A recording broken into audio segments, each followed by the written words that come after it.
Summary act 4 Julius Caesar. Lepidus, Mark Antony और Octavius scissor discuss कर रहे हैं एक लिस्ट बना करके कि किस किस कॉन्स्पिरेटर को मारना है। इसमें एंटोनी की सिस्टर के बेटे का भी नाम है और लेपिडस के ब्रदर का।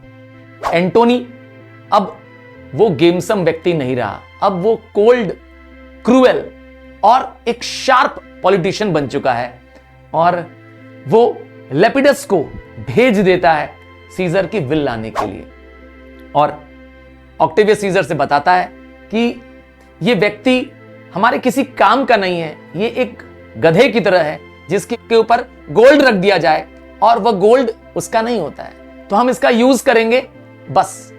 जबकि ऑक्टेवियस सीजर का यह विचार उसके बारे में नहीं है। अब ब्रूटस और कैशियस देश से भाग चुके हैं जान बचाकर, क्योंकि सारे सेनेट के मेंबर्स को चुन चुन के मार दिया जा रहा है और ब्रूटस सार्डिस में टेंट लगा करके वेट कर रहा है कैशियस से मिलने का। ब्रूटस और उसकी सेना वहां पर ठहरी हुई है। ब्रूटस को कैशियस के बारे में न्यूज मिलती है कि कैशियस ने किस तरीके से उसके साथियों के साथ अच्छा व्यवहार नहीं किया है और उसे धीरे धीरे यह महसूस होता है कि कैशियस अच्छा व्यक्ति नहीं है। कैशियस की सेना सार्डिस में आती है और कैशियस आते ही ब्रूटस पर बरस पड़ता है सबके सामने और कह देता है कि तुमने अच्छा नहीं किया ब्रूटस। ब्रूटस और कैशियस दोनों टेंट में चले जाते हैं और टेंट के बाहर लूसिलियस और मेसेला को अपॉइंट कर दिया जाता है कि आप गाइड करिए। अब दोनों ही ब्रूटस और कैशियस आपस में उलझ जाते हैं, एक डिस्प्यूट हो जाता है। ब्रूटस पर वो इल्जाम लगाता है कि कैशियस कहता है कि ब्रूटस तुमने हमारे साथ अच्छा बिहेव नहीं किया, मैंने लूशियस पहला के फेवर में लेटर लिखा था पर तुमने उसका सपोर्ट नहीं किया। ब्रूटस इस बात पे नाराज हो जाता है और कहता है कि क्या हमने देश के इतने बड़े जनरल जूलियस सीजर को मारा, क्या छोटी सी ब्राइब लेने के लिए मारा? तो वह कैशियस का विरोध करता है और वो कैशियस पे इल्जाम लगाता है कि कैशियस खुद एक करप्ट व्यक्ति है। इस तरह से कैशियस और ब्रूटस में आर्ग्यूमेंट छिड़ जाती है। एक जगह कैशियस कह पड़ता है कि मैं तुमसे एबलर और वेलियंट व्यक्ति हूं और यह कहते ही ब्रूटस उसे कहता है कि चलो ये साबित करके दिखाओ, अपनी तलवार निकालो और मुझे लड़के बताओ।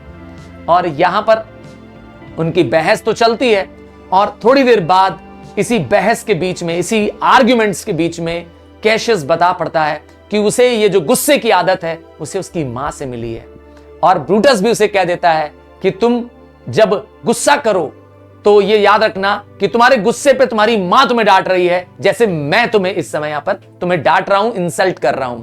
वो याद दिलाता है, ब्रूटस याद दिलाता है कि वो दोनों मिल करके अब अगले पड़ाव के लिए, बैटलफील्ड के लिए फिलिपी जाने वाले हैं। इस पर भी कैशियस तैयार नहीं होता है। हां, कैशियस कहता है हमें यहीं वेट करना चाहिए और एंटोनी और ऑक्टेवियस की सेना हम तक आएगी और खुद थकी हुई रहेगी और हम उन पर हमला करेंगे। जबकि ब्रूटस का कहना है कि सार्डिन्स के लोग हमसे नाराज हैं, हमसे फोर्सफुली अटैच्ड हैं, अगर हम यहां से जाएंगे तो ये लोग हमारे ही साथ हो जाएंगे और एंटोनी की सेना दिन प्रतिदिन बढ़ रही है, उसकी सेना और पावरफुल हो रही है, तो इसका ऐसा करने से हम उसे रोक सकते हैं जब हम ही अपनी सेना लेकर फिलिपी पर चले जाएंगे। ब्रूटस की ये कंसेप्ट या ये सोच भी गलत होती है। ब्रूटस बात करते करते बताता है कि उसकी वाइफ पोर्शिया ने सुसाइड कर लिया है और कैशियस दुख मनाता है, पर ब्रूटस इस पर ज्यादा चर्चा नहीं करना चाहता है और रिकंसाइल होने पर दोनों एक दूसरे को गले लगाते हैं और वाइन पीते हैं। थोड़ी देर बाद ब्रूटस अपने ही टेंट में रहता है और कैशियस चला जाता है। ब्रूटस के साथ उसका नौकर लूशियस और साथ में वो दो अपने फ्रेंड्स को, वेरो और क्लॉडियस को भी बुला लेता है, क्योंकि रात में वह अकेला नहीं रहना चाहता है और अगर कोई जरूरत पड़े तो वह कैशियस पर तुरंत संदेश पहुंचाना चाहता है और लूसियस को कहता है कि वो कोई स्ट्रिंग इंस्ट्रूमेंट उसके लिए बजाए। वो किताब पढ़ना शुरू करता है और थोड़ी देर बाद ही लूशियस थका होता है और वो वहीं सो जाता है। और अब आता है जूलियस सीजर का घोस्ट। हां, जूलियस सीजर का घोस्ट को देख के ब्रूटस डर सा जाता है और उससे कहता है, तुम कौन हो? घोस्ट कहता है, मैं तुम्हारी बुरी आत्मा हूं, और कहता है कि मैं तुम्हें मिलूंगा फिलिपी में। इस तरीके से इल ओमेन के साथ यह सीन खत्म।